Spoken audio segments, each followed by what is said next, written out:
I guess Buddha had a way of deconstructing the human being. Deconstructing, pulling it apart. And there's two major ways, as I'm sure most of you know, is through dependent-origination, which explains the run of things, how things happen through time. Just very simply, how information comes in through the senses, how that produces within us a very subjective feeling, pleasant, unpleasant, and then we react to that, how we either want it, or we don't want it, or we're neither here nor there with it. and then upon that you act, you make a decision, and that action always has consequences. So there's your karma in a more popular sense of results. So that would be, as it were, the human being in process, right? But he also divides it like a sort of cross-section, right? And these are called the 5 khandhas, the 5 heaps. And I was just preparing a talk for the course I was doing at Gaia House, and I was centering really on the body, the physical body. And the question is, how much of the body are we actually aware of?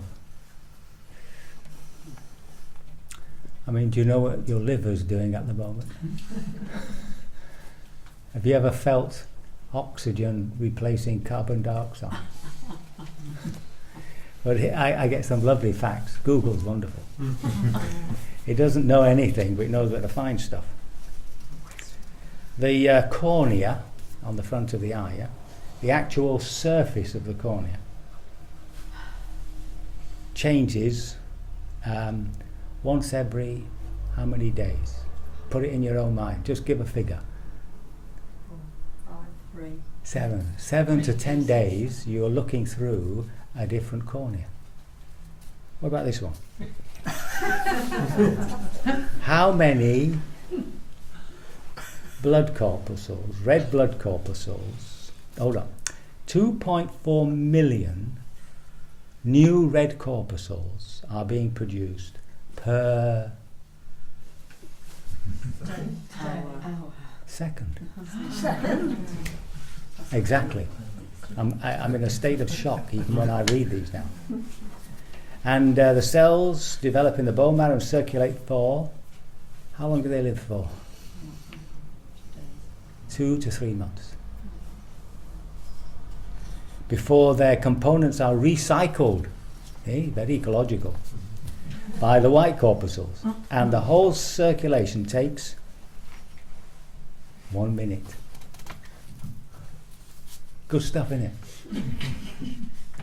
The microbes in our stomach and intestines, which can make a difference to our waistline, the brain and the immune system, save us all. There are, have a guess, just in your own head, a figure. 3 trillion. 100 trillion. 100 trillion little guest cells. And the amount in our gut is equal to a pound or 2. So the next time you buy your kilo of sugar, that's what you're carrying around basically in terms of bacteria. So the reason I'm just bringing these facts out is to sort of really get home the fact that we're in the body, but somehow we're not of the body. Yeah? The second thing to recognize is where the Buddha's coming from. So he's not coming from a scientific basis. He's not coming from an objective scientific basis. He's coming from a subjective experience of the world that we all have. Yeah? So, I mean, if you want to pigeonhole him, he's, if you're into a bit of philosophy, he's a phenomenologist. If you're into that sort of stuff.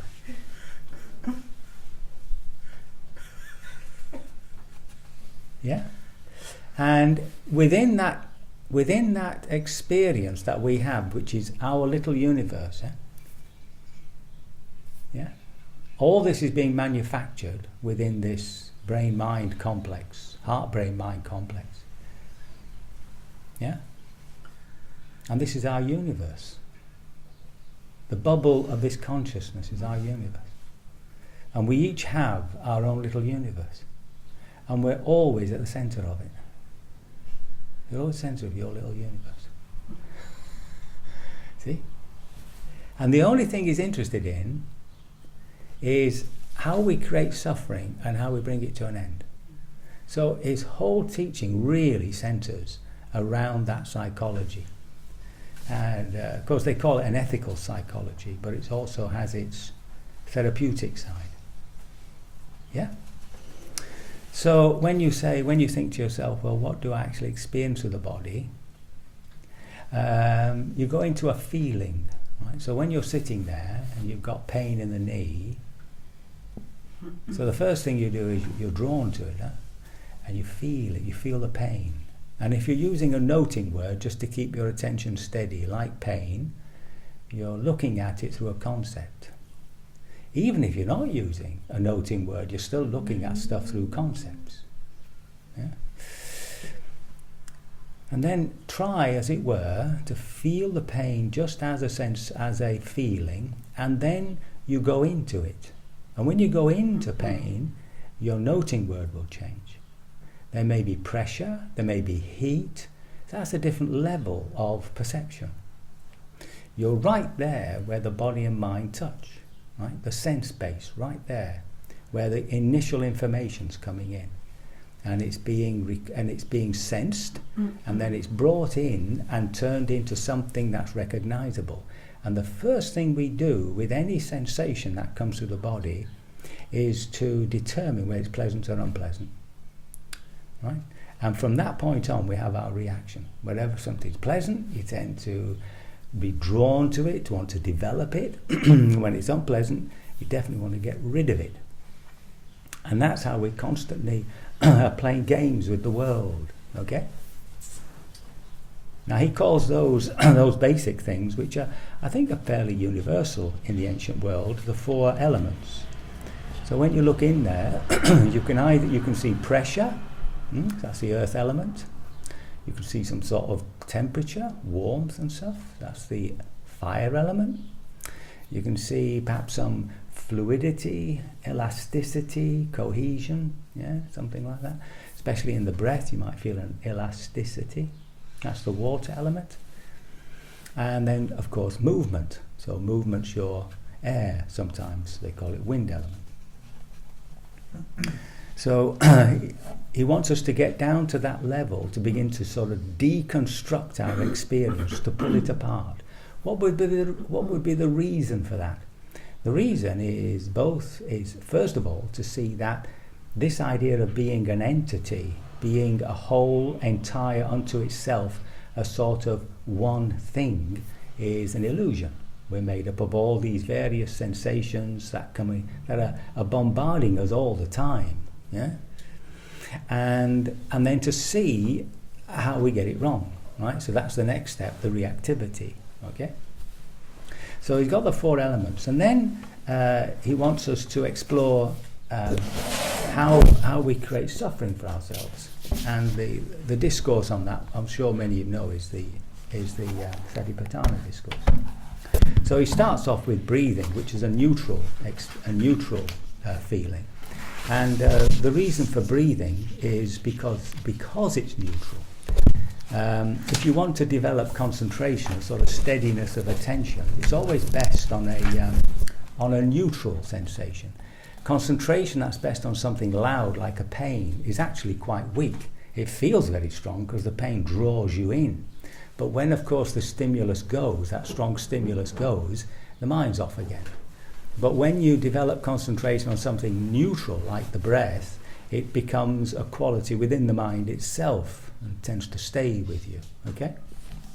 But of course, he's particularly interested when you're watching neutral sensations to see the quality of impermanence. Right? Each breath is similar but never the same. Nothing ever repeats itself.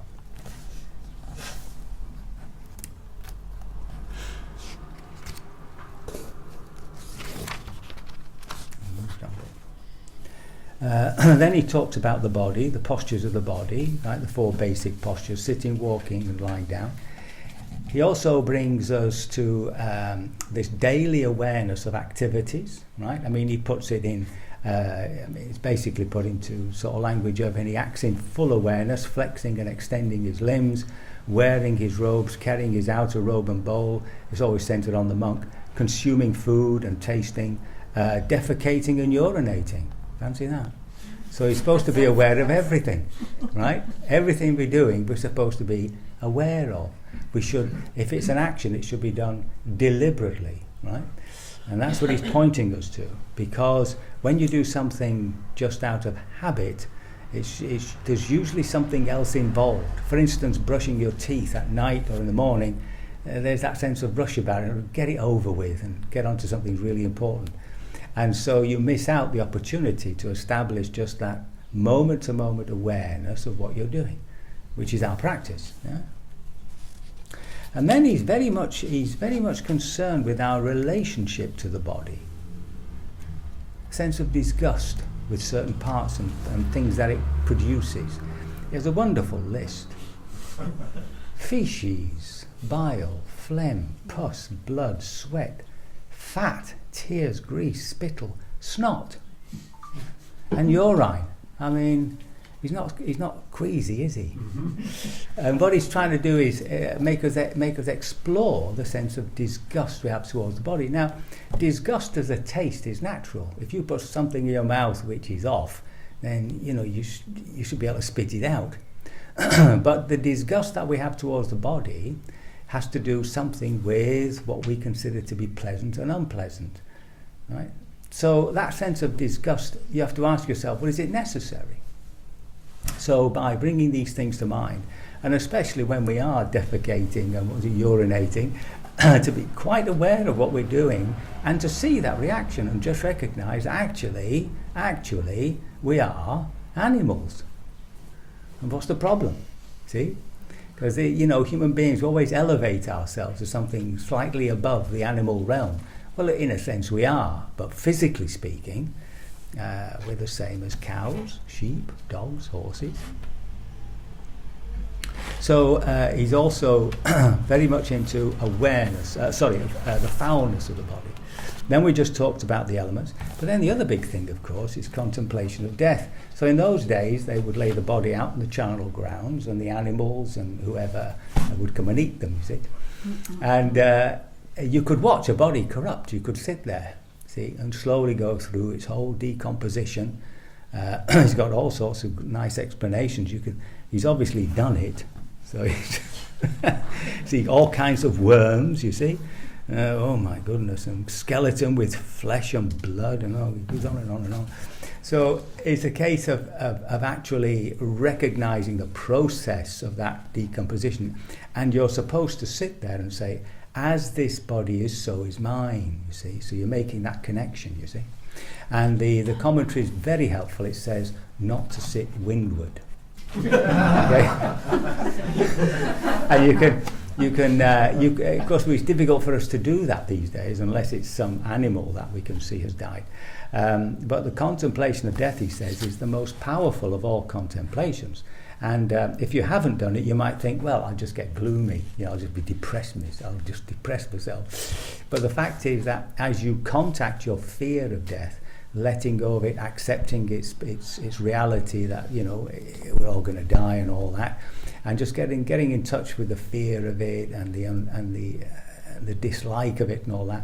Of course, as that passes away, when you come back into ordinary daily life, you see how precious it is. So your joy rises. You see, that's the effect of not being afraid of death. So the fear of death is always making us do things to escape death. We're always moving away from it. So in a sense, we're always in contradiction with the world. Yeah? We're always in conflict with it. And this death business is not just a big thing, like when we actually do drop dead. It's actually getting rid of anything we find unpleasant. So, for instance, as soon as you feel a bit depressed, you do what somebody called a duvet dive, and you disappear for an hour or two. And of course, that is actually just a soft suicide. So it's just not actually, you just don't want yourself, you know. When you wake up in the morning, you know, usually you might wake up and you recognize you're there. I'm here, you see. But if you say to yourself, "Oh, not me again," then it's a bit painful. So you got to get into that feel of the depression and stay with it. You see, stay with it. Just as an aside, staying with an emotion. Some of them are pretty heavy and stay with us for quite some time, but if you can stay with a mental state until it actually completely finishes, then you get that sense of purification, the release and everything. And that's when you have more faith, you have more confidence about actually doing the practice. It's the same with something that's obsessive, an obsessive desire. So, you know, if that biscuit tin just keeps getting in the way, if you can stand it, just stay still, you know, biscuit, and the thing sort of slowly dies away. And then if you can stay till the very end, when that obsessive thinking just drops away, that's when you get the feeling of liberation. These are little nibbanic moments, and the definition of nibbana is there's none of that sort of desire around. And every time you do that, of course, you undermine the habit. You see, this is the point, you undermine the habit. So the next time it comes, it's not so painful to let go. Yeah? So all that belongs to this sort of heap called the body, rupa. And then you've got feelings. So the heap of feelings is quite straightforward. It's either whatever we see is pleasant or unpleasant. Yeah? So feelings... in the Buddha's language, the word Vedana covers what we would call our physical feelings, such as pain and stuff like that, pain and pleasure, but it also covers our emotional feelings, the either unpleasant or pleasant physical feelings of emotions. All that comes under Vedana. So if you can imagine, the body is offering us feeling. Yeah, and some of it is coming from the mind, the heart, and some of it's directly from the body. Now in meditation, that distinction's important, because if pain is coming from the body, then you just have to be careful that it's not meaningful, you know, that in fact it's not an illness or something. But if it's coming from that, if you can see that some sort of tension in you, some sort of pain, some sort of some pain in the body, wherever it is, seems to disappear when you get up from the meditation, that's one sure sign that it's some emotion stuck in the body. And you've got to stay with that. You've got to stay with it. And eventually it'll express itself and release itself, right? So remember, every time this emotion comes up and it grabs hold of a story and you're off on La La Land, then it's actually developing itself. When you realise that if you want to make yourself more depressed, all you've got to do is start thinking about how depressing the world is and how depressing all your friends are and how horrible the world is. And before you know it, you're making yourself more depressed. So the way the heart, meaning your emotional life, gets worse is by allowing it to create stories. So that's why there's an effort, not just in meditation, just a constant effort to just bring yourself back to the actual feeling. If that feeling is allowed to express itself through the body, then it's actually expending its energy. It's actually letting it's burning out, and that's the healing process. That's the therapy. You see, but be careful you don't skew your meditation towards that, because then it becomes a psychotherapy, right? Our meditation is much more to do with seeing our relationship to that particular mental state. So as soon as something like I'm feeling a bit down comes up, depression seems to me always to be an illness, but it's like, you know, you just feel a bit down, and it's just, it comes up and you get your normal reaction of sort of indulging it, see, through the mind and giving into it and the heaviness of the body. But as soon as you see that and you just, and you're aware of it and you allow that reaction to pass away, then you just keep lifting the energy, you walk with it. And that way these emotions stop hijacking us. See? So that's the purpose of seeing Vedana. He's very clear on that. So that's the second heap, the second aggregate. The third one is really interesting because here what the mind does, isn't it? You have an experience and it actually creates a photocopy. And the more you have similar experiences, that photocopy grows and grows and grows until you have a concept. And then whenever you see anything, you just plonk that concept on it and say to yourself that you're experiencing it. So take the normal thing of, like the first time you might have, I probably don't remember, the first time you might have seen a rose. You would have been entranced by it. You would have actually looked at it, a strange flower, say, and you would have actually placed your eye on it, and for a while you would have received the information.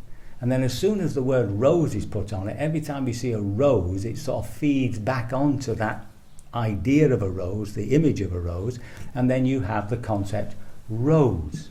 So every time you walk down the street and you see a rose, you say, oh, it's a rose. And that's it. But you don't have to look at it. You're not actually absorbing anything from it. You're not seeing it as individual rose. To do that, you've got to bring yourself right back to your eyes, to the actual physical experience. Yeah? So these thoughts, these concepts and whatnot are, of course, necessary in ordinary daily life. But in our meditation, they're a big hindrance. That's why in any vipassana meditation, whatever form, Zen or whatever, the effort is always to come back to the body, to actually what you're experiencing. Yeah? Yeah? So all those things become sanya. Now, when you join those two together, or the three of them really, body, but especially feeling and concepts, and you plonk in some sort of idea, then you have this mental proliferation, this mental imagination working. And those are your next lot, which are your sankharas. But the distinction between the sankharas and the ones before is that they are under our direct control. They are actually what we're actually creating. So the body, whether you like it or not, will have sensations, right? It'll give you feelings. It's just a natural process within the heart-mind. Concepts will arise, whether you like it or not. They might not be particularly sophisticated, but there'll be some image. Even animals have that. Even they might not have a word to put on the concept, but they definitely have concepts because they remember you. Our concepts are our memory, our history. Yeah. So when a dog sees its master or mistress, it remembers. It's not as though it has to keep asking itself, "Who the hell's this?" It just knows this is the one who feeds me. So it's a case of recognizing that it's not as though we don't need those things. We do, right? But as soon as these things begin to come together and it has some sort of direction, then the mind starts creating. And of course, in its most beautiful form, it creates philosophy and art, but normally it's creating rubbish. So you have to sort of keep pulling yourself out of that and bring yourself back to the body and what you're actually doing, right? So remember the usual thing is, the Zen statement, when you wash the pots, just wash the pots, right? I always like to tell this tale I heard somebody told me, I don't know where I got it from. There was a Zen master who would teach that, when you wash the pots, just wash the pots. Anyway, he's eating breakfast and he's reading a newspaper. See, so his students look at him and very gingerly say, Roshi, Roshi, we noticed that you're eating breakfast and reading a newspaper. And he said, yes. He said, well, I'm eating breakfast, When I'm reading the newspaper, I'm reading the newspaper.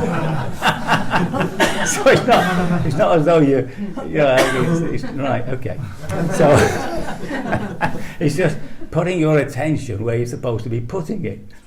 So these sankharas include all our habits, but the important thing in the sankhara is will. Now remember the Buddha's teaching about will. An action and will, he says, are the same thing, right? So will is... Now, in Buddhist psychology, it's so important to make that distinction between a desire and the action. When something is at the level of desire, nothing's actually happened. It remains as a potential.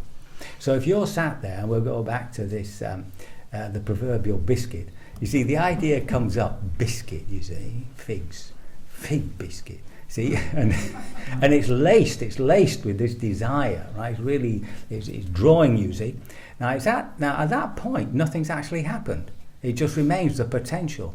But as soon as you act upon it, that's it, the action's done. And there are consequences, see? Before you know it, you've emptied the tin. See? So it's a case of really recognizing that we do have a choice, you see. There's no such thing as free will, right? You have to get rid of free will. What you have is discernment.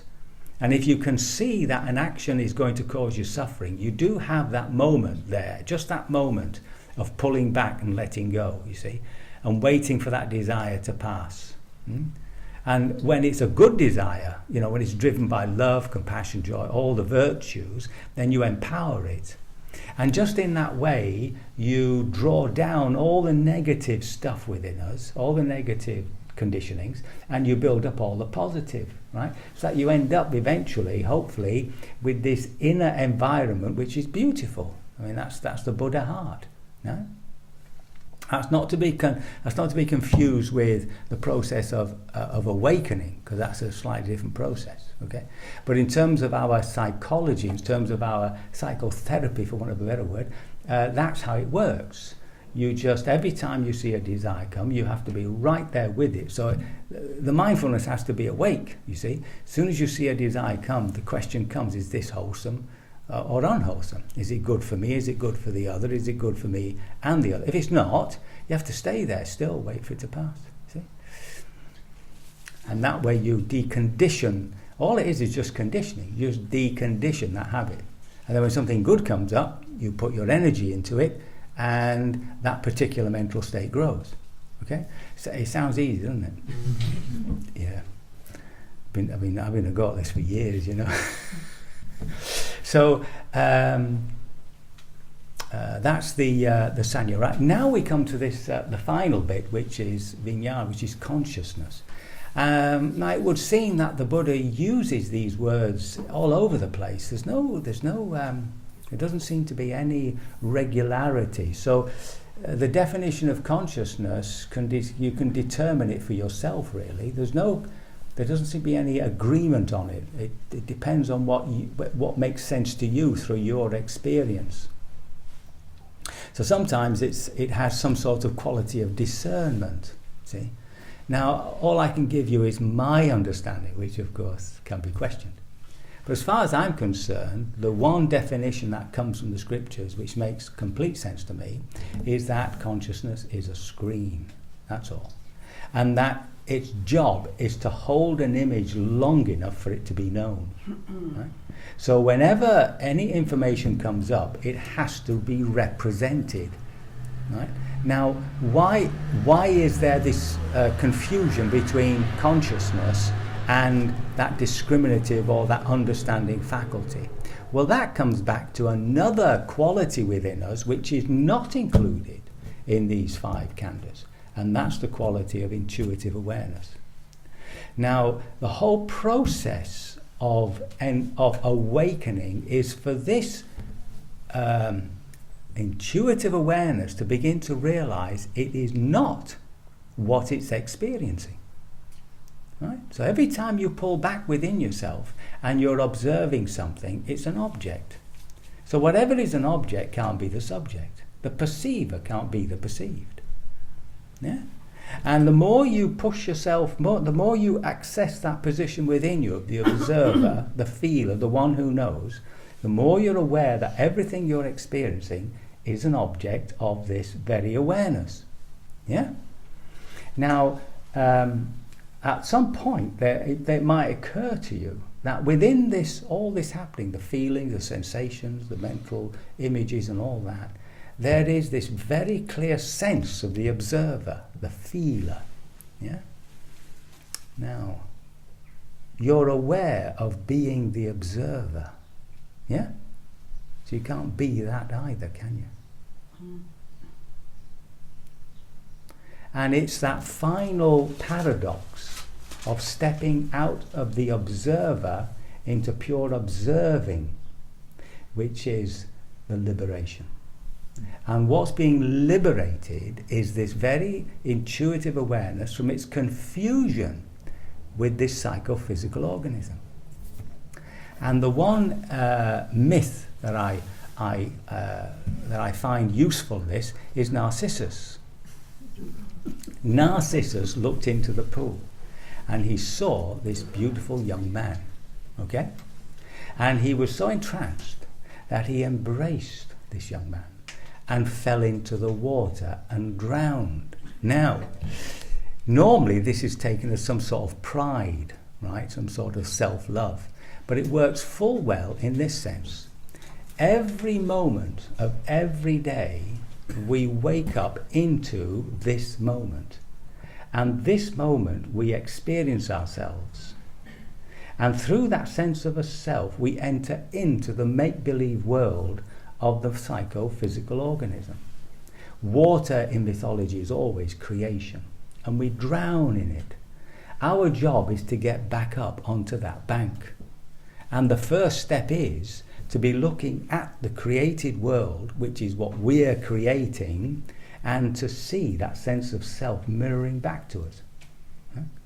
So in the quietest of your moments, right, when you are absolutely quiet, which occasionally occurs, just sit there, you see, and the heart is still, there's no big sensation, there's just the breath, and there's just that clear sense of self, you see. As it were, look back into the awareness and ask yourself, what's it made of? What's there? See? And you will not find the body sensation. You won't find feelings. You won't find images and concepts. You won't find anything. It's empty. It is sunyata. It is empty of the phenomenal world that the body, heart, mind is constantly creating. And it dawns upon us slowly that this must be something else. And that's the moment of transcendence. That's the moment you realize that the Buddha is right there within you. And the whole purpose of our practice is that moment of liberation. Right there. Even within a week. I can only hope my words have been of some assistance, that I have not caused even greater confusion. And that you will, by your devotion to practice, liberate yourself from all suffering sooner rather than later.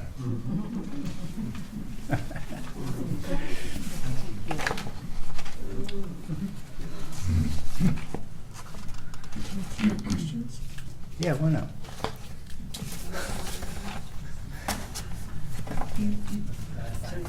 You talked about.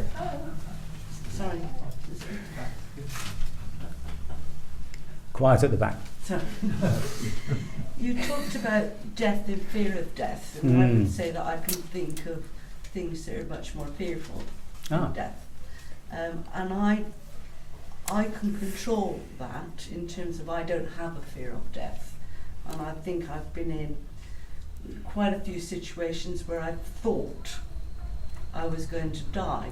Okay. And my emotion has been three different things actually. One was, oh, that's sad, I won't be here. One was, oh, well, at least I'll be out of any pain. And another emotion that from another time. But very seriously thought I was going to die at that moment. The thing I find difficult is other people and their reaction.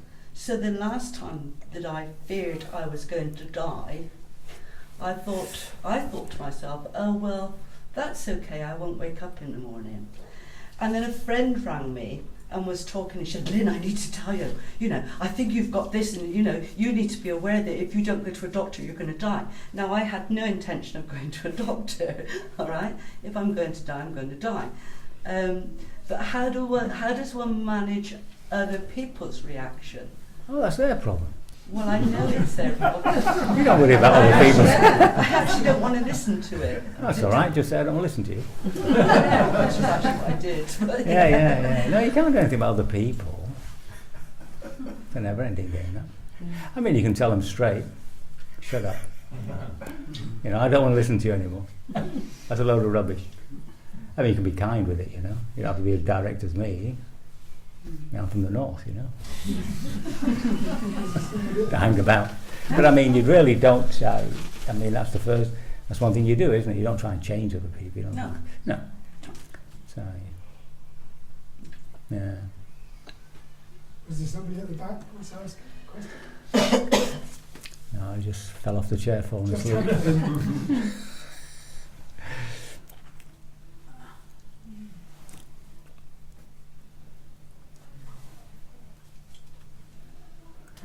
I've covered everything, you see. Yes. Could you differentiate between consciousness and awareness a bit for me? Well, I'm defining consciousness as a screen. It's not aware. It's a screen. It's just like a monitor. You look at a monitor. It's not that the computer is aware of what's happening on its screen, but you are. Your intuitive awareness is your only intelligence. It simply manifests through thought, the intellect, and imagination. But the sort of confusion is such that you think you are. I am the thinker, you know. I am the one who's having the emotion. I am this, I am that.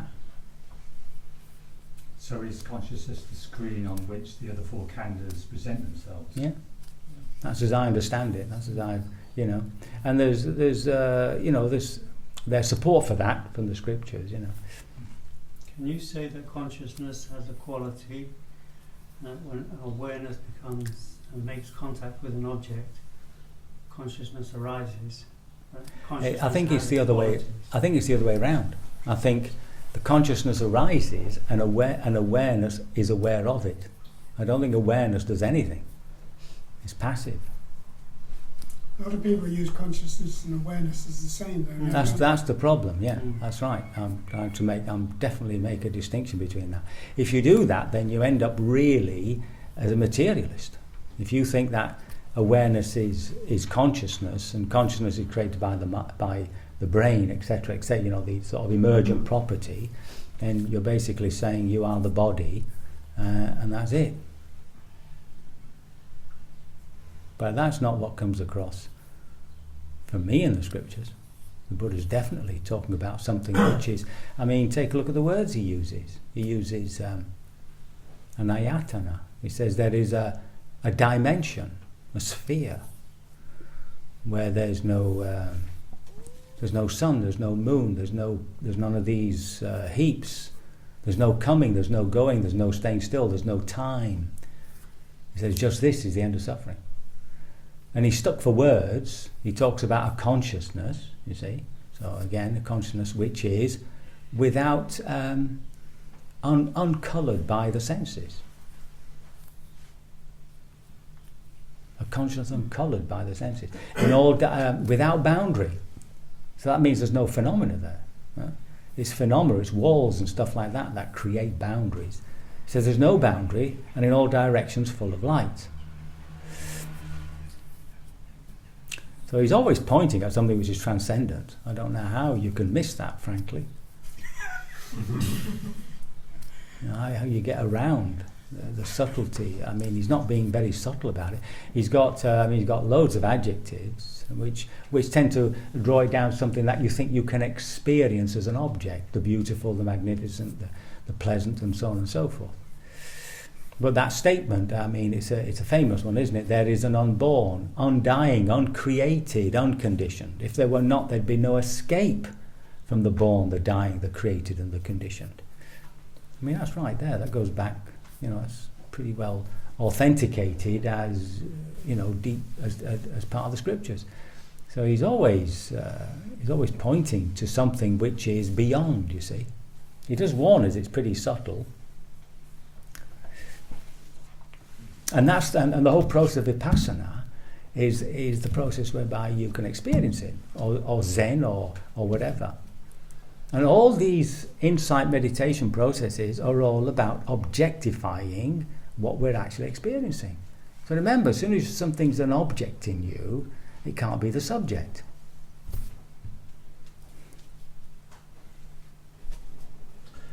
do you think the normal sort of process of being a human is to objectify things? Why isn't the other state the sort of normal state? Well, that's the delusion. The delusion is that you are a human being. It's a big one. Why are we mostly deluded though? Because we are. I don't think. I mean, that becomes a sort of what you might call it. That becomes a what's the word? Metaphysical question. It's about ontology, about being, about where you come from. The Buddha is very disappointing. He doesn't tell us anything about why we're here. Yeah, I mean, why? Where does this intuitive awareness come from in the first place? He's silent. Why is it happening in the first place, for heaven's sake? I didn't ask for it. He's not even clear, like we talk about rebirth, but there's no clarity about the process of rebirth. He tells us exactly what motivates birth to birth, which is our ethical behaviour. He doesn't tell us how it happens. You know, there's none of this business of out of the body, the tunnel, and you end up in this beautiful place. Yeah. Very disappointing. Is it disappointing, or is it on purpose so as not to confuse us even more? Don't know. You know, those questions he would not answer. Isn't that simply because it would be confusing? Well, yes. I mean, there were some questions he wouldn't answer because the questioner was always presuming a self. So when they asked him something like, well, what happens to the Tathagata, which is how he would refer to himself, which means gone there, in other words, the transcendent one, right? That's a decent translation of it. So, you know, what happens if he dies? What happens when he dies? Does he exist? Does he not exist? And then they have this wonderful does he exist and both not exist, or does he neither exist nor not exist? It's a sort of a bit of a paradox. So, and of course he's silent because it's coming from a place, the question is coming from a place of someone, a person, a self, you see. Yeah.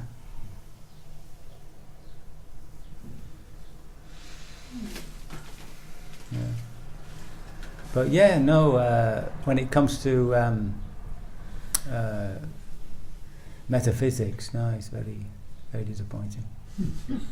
I mean, one question that always arises for me is, what is the relationship of my Satipanya, my Buddha nature, to yours? The peculiar thing is that it cannot communicate save through the medium of the physical world, of the psychological physical world. And when the Buddha's asked, do we know that for a fact? Yeah, I think so, because in itself, it's unable, it has no way of communicating with another. Actually, it's not a fact. It's just a presumption on my part, I think. But it has an intuitive skill. It has an intuitive skill. I'm just wondering whether it can communicate without a medium. See, the Buddha says he sees no beginning to karma.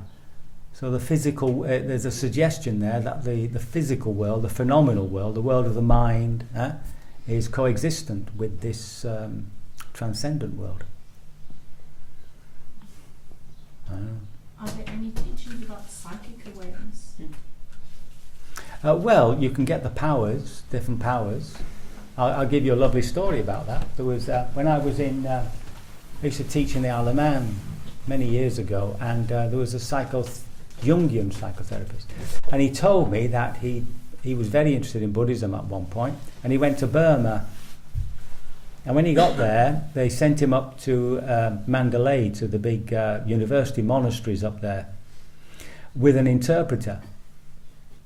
And he went up and he was introduced to this very old monk, he said, who was basically sitting in an empty room surrounded by books.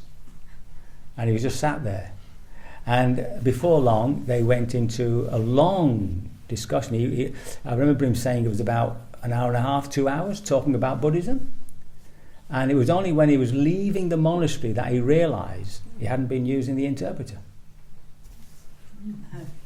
Yeah, a bit much, isn't it? That's weird. That is really weird. And as he's telling me, there's still that sort of shock on his face when he realised that he'd been talking. The monk was talking in Burmese, and they understood each other completely.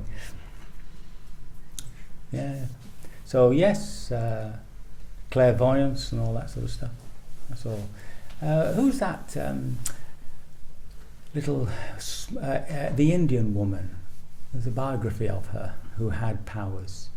Who am I thinking of? Is it Deepa Ma? Yeah, Deepa Ma. Well, if you read that book, it's quite amazing what she was capable of. 2 bodies, for instance, to create a mental body. Take care of this boring man, I think.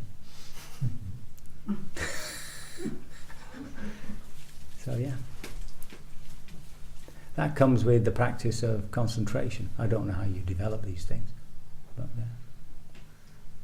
Can you speak of the relationship between awareness and the objects of awareness?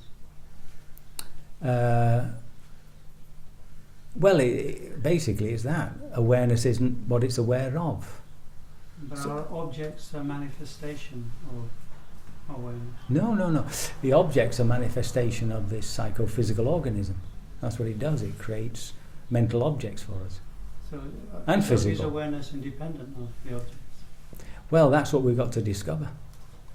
Is it the same, or is it something other? That's the process of investigation. That's the process of understanding not self. So remember, he didn't say there was no self. That would be ridiculous. Everybody feels a self. What he's saying is that this is looking at something and saying, well, is this me? Is it mine? Is it myself? I mean, even the body will say things like, I have a bad knee. So you have a bad knee, right? But then I am feeling ill. We've got a dualistic relationship with the body. Some parts we have, and some parts we are.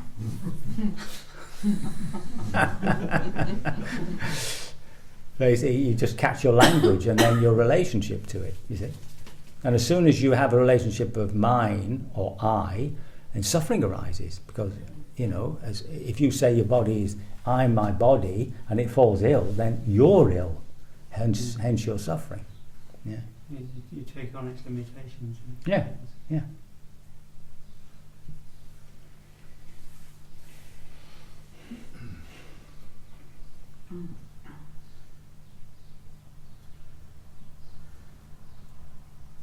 Very good. Can I leave you with a little blessing? This blessing says, may you enjoy great good fortune. May all the powers that be, the force, be with you. May you receive the blessings of the Buddha, the Dharma, and the Sangha.